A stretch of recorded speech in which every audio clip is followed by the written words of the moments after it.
সামন্তপুর গ্রামে এক পুরনো জমিদার বাড়ি ছিল। তার পাশেই ছিল বিশাল এক বটগাছ।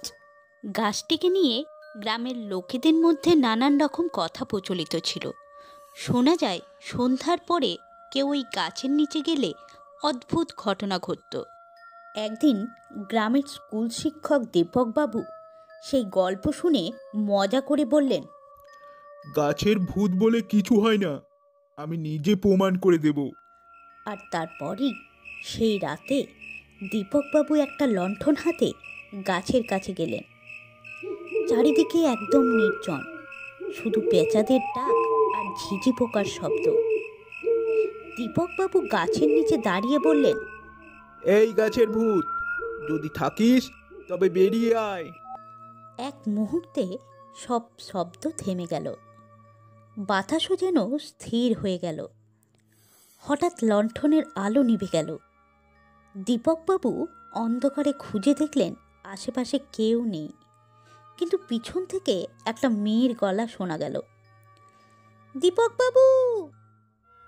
দীপকবাবু চমকে উঠে বললেন, কে? তুমি কে? অন্ধকারে এক মেয়ে সামনে এসে দাঁড়ালো। মেয়েটার মুখ অদ্ভুত ফ্যাকাশে, চোখে এক অদ্ভুত শূন্যতা। সে বলল, আমি এখানে বহু বছর ধরে আছি, আপনি আমায় ডেকেছেন তাই এসেছি। কিন্তু আপনি কি জানেন, যে আমাকে ডাকে সে আর গ্রামে ফিরতে পারে না?